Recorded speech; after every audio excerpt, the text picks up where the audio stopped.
वेद शास्त्रों में और महापुराणों में नारी की महिमा का वर्णन अनंत रूपों में किया गया है।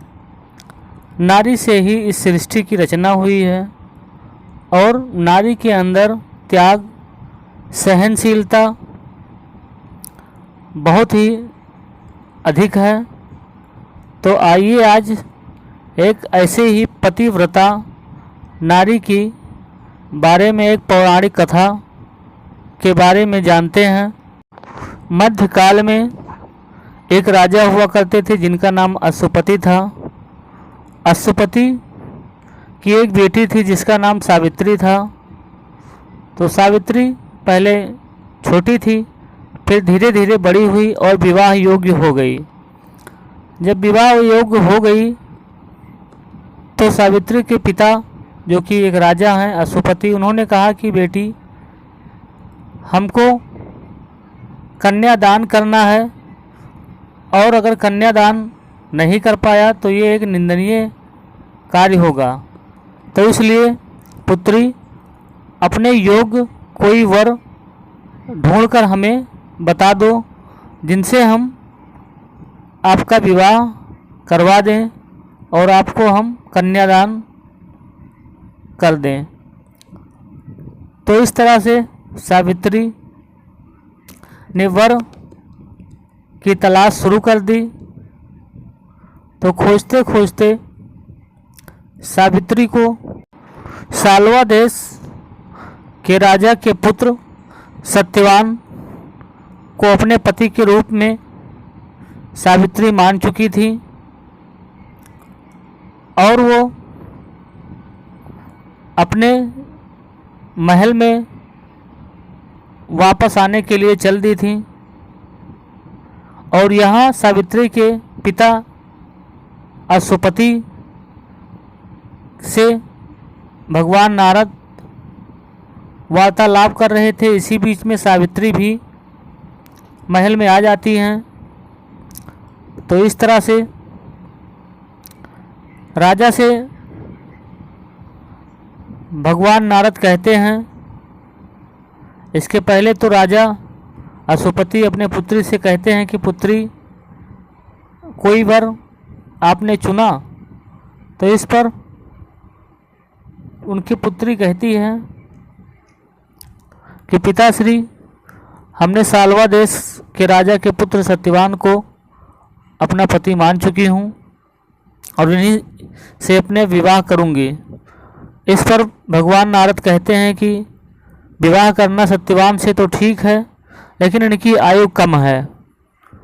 तो सावित्री नहीं मानी, कही कि नहीं, मैं सत्यवान से ही शादी करूँगी। और इस तरह से सत्यवान से शादी हो जाती है। और सत्यवान एक बार जंगल में लकड़ियाँ काटने जा रहे थे। उस दिन मौसम खराब था। भगवान नारद ने पहले ही सावित्री को बता दी थी कि सावित्री, आपने जो वर चुना है उसकी आयु केवल 1 वर्ष है। तो इस तरह से जब जंगल में लकड़ियाँ काटते के लिए चले थे तो उस समय सत्यवान को कुछ कमजोरी महसूस हुई और ये अपने आप को अस्वस्थ फील करने लगे और सावित्री से कहने लगे कि मैं स्वस्थ महसूस नहीं कर रहा हूँ। तो यहीं पे जहाँ पे लकड़ी काट रहे थे वहीं पे ये लेट गए। तो जब वो लेटने लगे तो सावित्री ने अपने पैर पर इनका सिर रखकर इनको लिटा लिया। और फिर सावित्री देखती हैं कि यमराज अपना फांस लेके वहीं पर प्रकट हो गए सत्यवान के प्राण ले जाने के लिए। और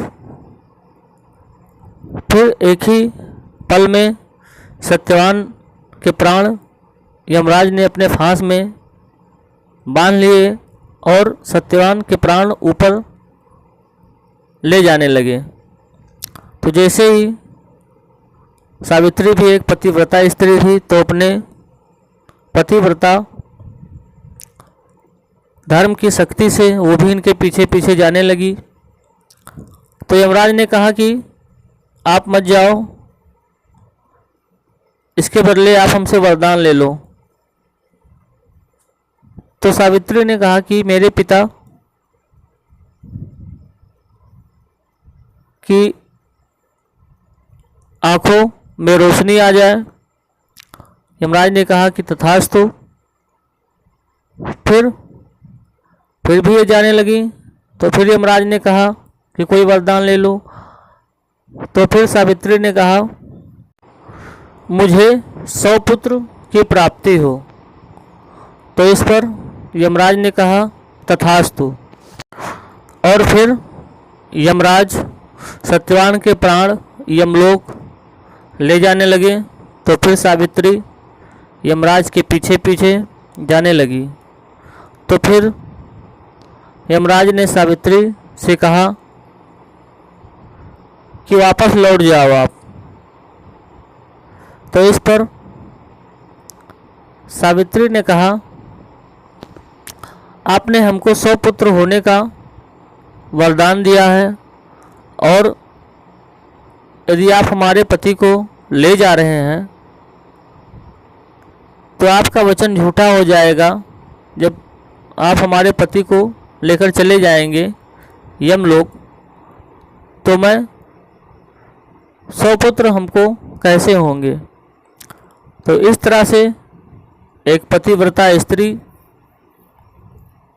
के आगे यमराज को भी झुकना पड़ा, और यमराज अपने ही दिए गए वरदान में फंस चुके थे, और यमराज ने सत्यवान के प्राण छोड़ दिए।